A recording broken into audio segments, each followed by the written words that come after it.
Hello, this is Alex Reed, Chief Commercial Officer with Vsimple. I am sitting here today with Shari Altergott. She is the Chief Experience Officer at the CX Edge and really an all-around customer experience expert.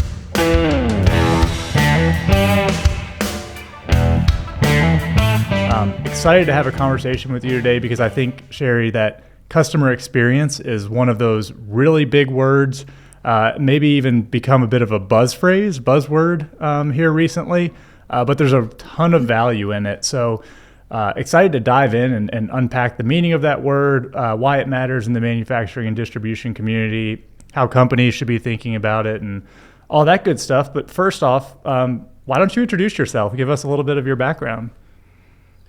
Well, first, thank you so much for having me. I'm very excited to be here. And anytime I can talk about the customer experience, it's always a good day for me. So thank you. I've actually been in the material handling industry going on 21 years now. I would like to believe I started when I was 12, but unfortunately I was a little bit older than that. We'll allow it. We'll say 12. Right. And, working in the material handling industry, I really had such a love for what we do and how we really impact people's lives and the products they're able to get and efficiencies. Over a period of time, I kind of grew up on the marketing, sales, business development side of the business.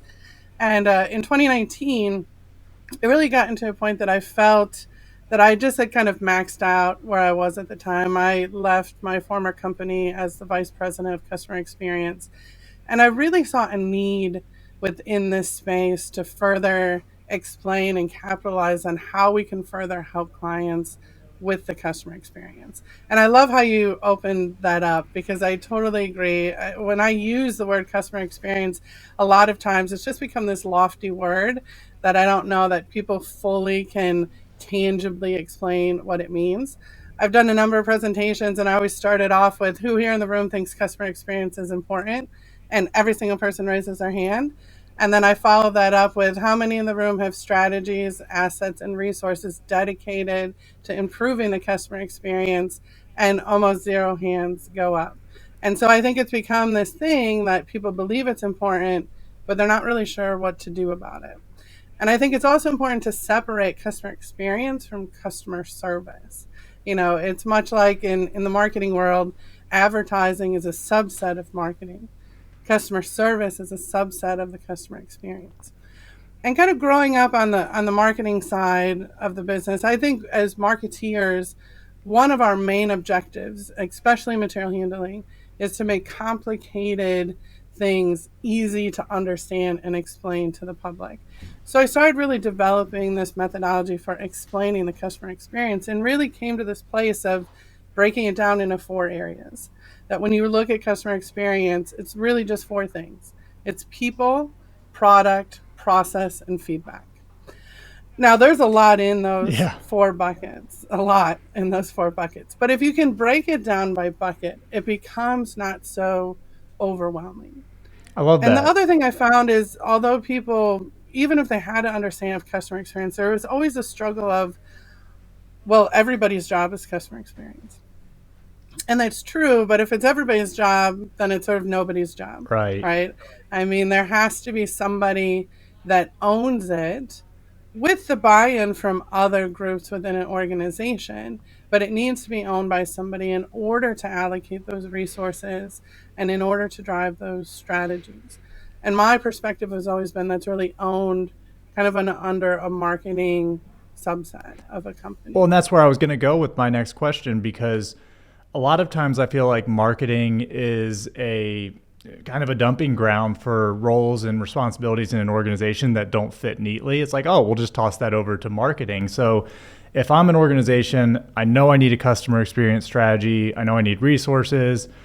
Where do I hire somebody? Do I start a new department? Do I, put a new role out in marketing? Like, organizationally, what is the best way to approach it? And then to your point, how do you get cross-departmental buy-in? Because you do need an owner, but that doesn't mean I'm in charge of, billing. But if our billing processes suck, that impacts customer experience. So how should organizations think about where that role lives and how it interacts cross-departmentally? Well, I think the first step, like most things, is leadership buy-in. And it does become a cultural shift. So I always think it's a big mistake if you're kind of coming from nothing to just hire somebody and start a department. Because then people tend to think this is temporary, this is somebody's random idea, and it has nothing to do with me. And I think it really is that kind of crawl, walk, run approach that it really starts with messaging to employees. It starts with leadership. It starts with really ingraining customer experience and what that is amongst the entire company. And then kind of gradually step through that. Now, I was in marketing and I had really fought, and I've developed this model over the course of 10 years. And in 10 years, that was constant messaging over that period of time. At that time, when we first started talking about customer experience, I was in a marketing supervisor role, and then kind of went up through marketing management. And then, the last few years I was there, we said we need to call it customer experience. And so, although I was responsible for all of the traditional marketing elements of the company, now that it was customer experience, it started to include a number of different things. But we had also talked about that in the organization for the last 5, 6 years. And so people had a better understanding. And I think today, even if, I've Googled customer experience and the definition of what that means, and you can find 10,000 explanations of what people believe it is or what they think what it is. And it certainly can vary from company to company. But I think if you really boil it down to those 4 points of people, product, process, and feedback, that you can make a very easy fit into an already existing marketing department if you have the right people that can move that ball forward. What are the biggest objections you hear in terms of companies not buying in, and how do you handle those objections? Or if it's not you directly, how should somebody that is championing this, hey, we need to have a customer experience focus strategy, metrics in place, and you get people pushing back, what are the detractors saying? Well, I think customer experience is a long-term strategy. And anytime you have a long-term strategy, you tend to get more resistance, especially when there's an upfront investment. In today's world, we're looking, if I buy this, what do I get? Yeah. If I buy this, what do I get? And, I have found on being on this side of the business, that it really just takes honesty up front. And I never engage, even with a client, guaranteeing an ROI in a specific amount of time, because customer experience is not one thing. It's not one project. It's a long-term strategy with a number of different steps. I'll say I also have gotten some feedback from people on the sales side or organizations that are really outside sales heavy, of believing that it's the outside sales rep to be the customer experience for that particular client. And they are absolutely a big part of the customer experience. But the reality is they're still paid on commission. And there's certain conflicts, even for them, that come into play when you're really dealing with the customer experience. And so I've talked a lot about that. They're certainly a big part of that experience. They shouldn't be the whole piece. And there's a whole team of hundreds of other people that are supporting them, that if they're not doing their job right, the salesperson can't even look as good in front of the customer as they could have if we had some of our other stuff together. So it really becomes a team approach, and it's not just a salesperson's responsibility. And I don't personally believe the responsibility holistically lies in sales because of some of the competing interests that sometimes happen, especially in the customer experience. I have had an observation that I think in some organizations, leadership is too far removed from the customer experience. Do you think that A, leadership should be talking to customers more frequently, B, customers or leadership should be going through the customer experience as if they were in the buyer's journey, or C, none of those, and they should be doing this, like to get closer to it? Because I do think that's part of the problem is in larger organizations, especially, you get quite a few layers between you and the actual buyer at some point. And how do you bring that back to center? I think that's a great question. And I don't think it's solved necessarily with the leadership being more involved in the process itself. Through the years, we've gone through different initiatives of having the president call the top 20 customers, or have the president call anybody that has a, negative survey. And not saying that never works, and it certainly depends on the size of your organization and where it's located geographically. But ultimately, I don't think people care as much if they're hearing from the president. They care if they're hearing from somebody. They care that it's somebody. When it comes to the leadership being involved in understanding the experience, there's certainly a lot of value in that. However, they can't really walk through it on their own, because we all know the reality. If you had leadership riding with a field service tech, or you had leadership riding with a salesperson, their experience is probably going to be a little bit different, because that person is automatically putting on their best show. I do really believe in mystery shoppers. There are a number of companies that will kind of mystery shop your parts department, service department, reception, customers, things like that. And I think that gives you a better depiction of what's really happening. And I'll give the example. I had talked a lot about the time, this was a number of years ago, that we have so many customers calling in to service our parts, and we're not tracking them. We don't really know, what they're hearing. And, I could sit back there and listen, but I'm not hearing the other end of the phone call either. So I hired, unbeknownst actually to leadership, I hired a mystery shopping company just to mystery shop and record like 5 phone calls from each department. And we got those phone calls and we listened to those phone calls. And I played those phone calls at a leadership meeting. And this was after a number of years of talking about this and everybody saying, well, there's no problem. There was no problem until everybody heard those 10 phone calls. Uncomfortable, I'm guessing. Yes. And nobody was, this wasn't to call anybody out. It wasn't to get anybody in trouble. And nobody was overtly rude or mean on the phone, but you start to pick up on these things that you would never have known. And one of the best examples was somebody called into the parts department, asked for a specific part, and the guy politely said, okay, well, I'll look it up for you. And then it just goes silent for like almost 7 minutes. And 7 minutes when you're listening to a phone call in silent is like an eternity. Yeah. And we all know what he's doing. He's going in his computer, he's looking at the part, he might be talking to somebody.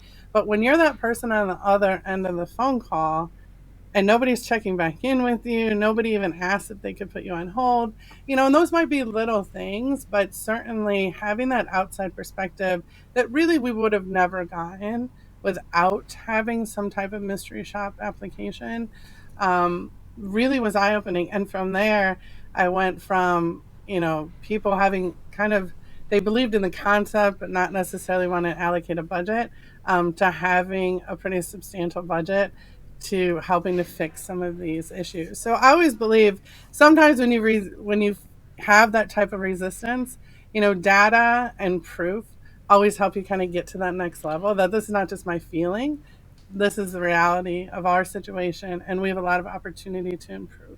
Yeah, no, I think it's a good stress test. It's not a strategy to just listen in on calls or to go through the shopping experience, but I do think it's a good stress test for why we need to be paying attention to customer experience, because like you said, those things that just sort of happen over time get lost in the shuffle and becomes SOP by default. So I do like the idea of letting people see the good, bad, and the ugly, and using that as a catalyst for why we need a strategy and why we need to take this seriously.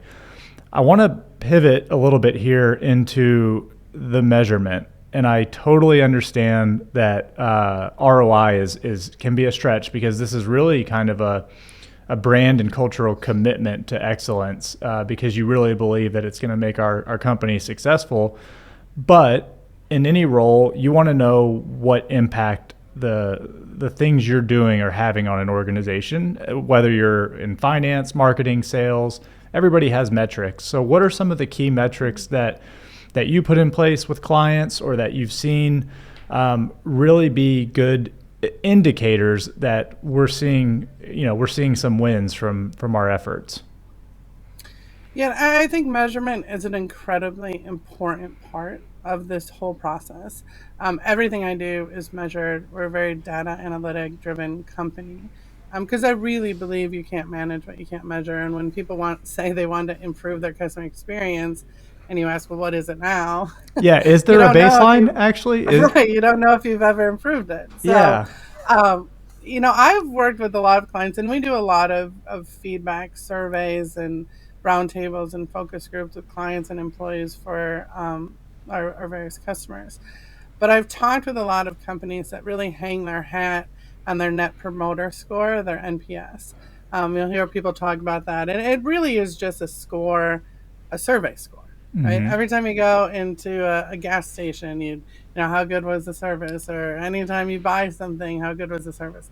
That's what they could call their net promoter score. I think it is a measurement, but I don't think it is the measurement. And I wouldn't say there is a the measurement. I think it has to be multiple different measurements that you combine into sort of a weighted average. And for every company, it works a little bit different. So I think survey scores and how people rate you are absolutely a component of that. But even the best of surveys typically only get about a 2 to 3% response Hmm. rate when you're surveying your customer base. So then you look, okay, what metrics can we look at to say if customer experience is working? And I think it's really two main criteria that we look at. One is number of new client acquisition. How many new customers are we bringing in the door? Because I think that absolutely is an indicator of how good your experience is. That means a lot of times you're referred, but never knew you were referred. I mean, nobody's telling you that they referred you. And I think a lot to do with your marketing efforts. Things like content marketing bring in new customers and provide that experience that they want to do business with you. So, number of new clients.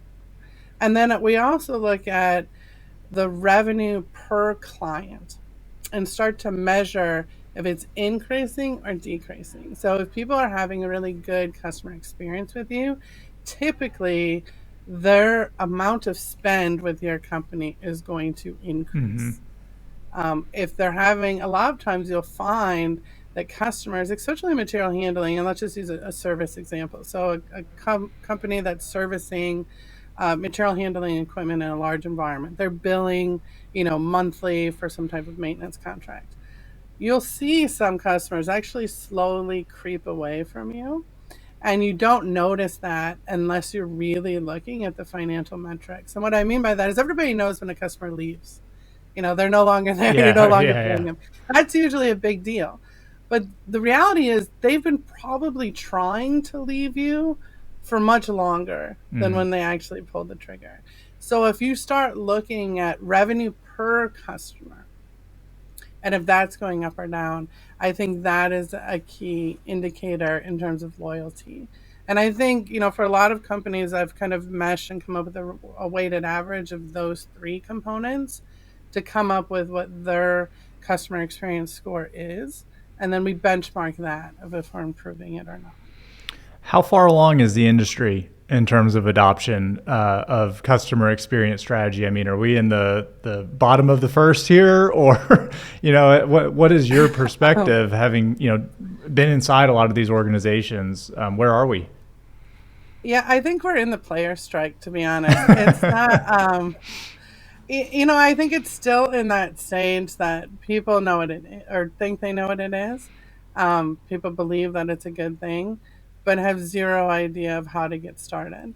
And then other organizations, I think, have an idea of how to get started, but don't have a budget to do anything with. I've talked to a lot of clients that say, Chair, we'd love to do something with you, but we don't have any money in the budget this year. And, I still run a for profit business, so there has to be um, Sure. some give and take. I think so. People are recognizing it more than they ever have, but I haven't seen as much action as opposed to other industries. So if you look at the B2C world, which is pretty typical, I mean, B2B a lot of times is following trends in B2C. This has been a huge driver in B2C. Mm. Everybody's, heard the stories of some of those big B2C customers like the Ritz Carlton and things like that that have been focused on it for years, and it has been a foundational point of their business. And I think people have historically looked at it as a B2C strategy, that Right. it's, something like Disney World and the Ritz-Carlton do, and Coca-Cola, not, a material handling forklift company or a systems integrator. But what we always see with B2C and B2B is you start to expect things in your B2C world as a consumer, and those trickle into what you expect Yeah. in your B2B world as a customer or a client to somebody else. I was having a conversation just yesterday about the Domino's pizza tracker, right? Like I know when they're putting mushrooms on my pizza, but you can go 7 minutes on hold, or you can go weeks without knowing what's happening with your order.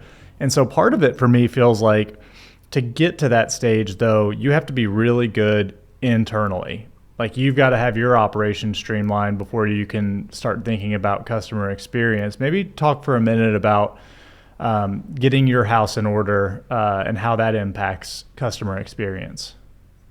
So, a really big part of the customer experience that I think hasn't historically been thought of in this capacity is process. And when I talk about process, it's the process that your customers have to go through to do business with you. But it's also the process your employees have to go through to effectively execute their job. Because a lot of times, and I've seen a lot of companies, especially in this space, that started off maybe as a smaller mom and pop shop, really regionalized, but through acquisitions and organic growth have become these pretty significant Mm-hmm. organizations. But their processes were still stuck in kind of this old school mentality. I mean, I literally worked with a customer not that long ago that was handwriting work orders. And I mean, my mind was blown. And I think it's just because people are hesitant to change, Sure. especially when it has to do with technology. Even once they learn the technology, it can certainly make their lives easier. But a lot of times we don't want to learn that too much. I don't want to get the new computer Yep. because I don't want to learn how to do the stuff and the new computer because my computer's slow, but I know how to use it. It's Yep. that sort of mentality. And I was fortunate enough to really be involved a lot in TPS, which is the Toyota production system, and got trained in TPS. And really, essentially, it's just sort of process Mm-hmm. mapping, process management, eliminating waste. And when I first started getting into it, I thought it was the most boring thing I ever heard of. My marketing brain couldn't quite follow all the concepts. But once I really started studying it, I realized the tremendous impact, positive impact it can have on the customer experience. And I think it's really important to streamline technologies so that customers it's very easy for them to do business with you. They don't have to submit 10,000 forms of paperwork.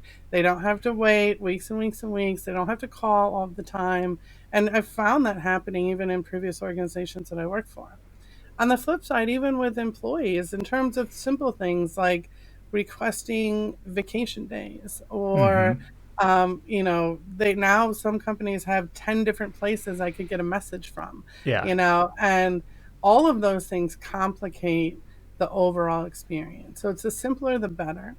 And I also think there's been an issue, especially in the last 10 years, with people finding that new shiny object of technology. It's like, oh, there's this thing and this thing. And now you're stuck with companies that could have, 10, 20, 30 different Oh, yeah. technology platforms that aren't integrated. Mm-hmm. And so all of that, it makes this step easier over here, but then it makes this person have to triplicate entry into all of these different systems.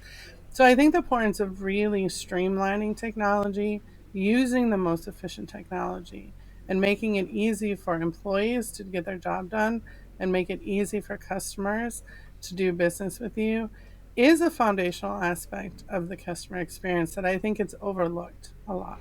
Well, and I can imagine that's why it's really valuable to have a third party partner come in and look at your processes and look at your organization top down, how things get done, how that impacts the customer, because sometimes you are too close to it. And like you said, you Yeah. get comfortable with the way things have always been done. And I think that's human nature. So I can definitely see why you've been so successful coming in and helping organizations because it's just a different vantage point. Um, go ahead, Sherry. Looked like Yeah, you had a thought there. because I've done it on both sides. So I've done mapping for the organization I work for. And then I've done mapping as a consultant. For me, way easier as a consultant to do it than when you're in the company for the exact same reason. People are emotionally committed to a certain way of doing things. Either it was their idea 10 years ago, or Right. they don't want to change, or there's a made up reason of why they have to do it this way. When I've done it on the consultant side, I open everything up with just tell me everything, because it doesn't matter to me, if you have something bad or something good to say about it, because I don't have anything to do with it either way. So people tend to be a lot more honest and flexible because I don't have that emotional connection Hmm. to that particular process or technology that people internally do. And that's why it is hard to do it yourself a lot of times. Even if you have people that have the capability, Sure. it's hard to do it yourself. Well, Shari, Vstudio is all built around this concept of the future of work. What's changing? Where are things going? So lay it on me. Your 5-year prediction, 10-year prediction, whatever, off into the distance. What is customer experience going to look like, specifically, let's say, within the material handling space? Well, I think we're looking at 20 years. I think 5 Okay, years might be a little aggressive. that's fair.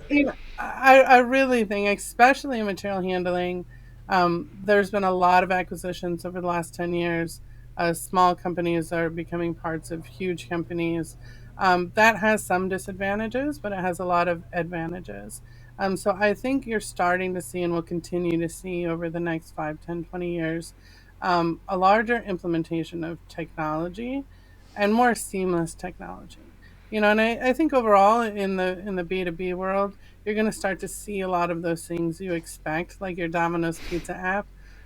You're going to start to see that in the process of ordering, forklifts and conveyors and things like that. Um, because I think that's what people need, especially the larger organizations become. They're becoming larger at the same time, and they have more resources, but they're also have the same problem everybody else does with hiring enough people. So I think it's really imperative that we apply technology the appropriate way.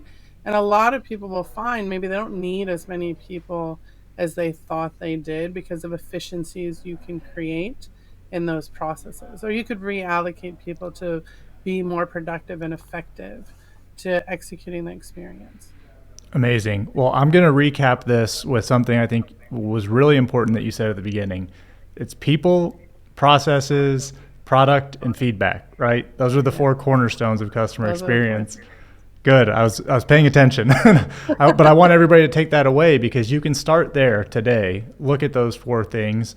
And then I think, the message to me here is don't be afraid to have an outsider come in and take a look. I think that's a really healthy exercise. So I want to leave this, Shari, with how can people find you? If they want to have a conversation, if they want to maybe engage you to look at their processes, people, product feedback, where do they go? We're everywhere. So our website is cx-edge.com. We're on all social media. You can find us on Instagram, Facebook, LinkedIn, and Twitter at cxedge. My name's Shari Altergott. I'm all over all the social media sites as well. I also host a podcast for Mahita called Mahita Talks. So you can see us in there. Hopefully we can do a flip side podcast and I'll get the opportunity to interview you next time. So Oh, that'd be so much fun. Yeah. if Let's you're looking for me, you can find me.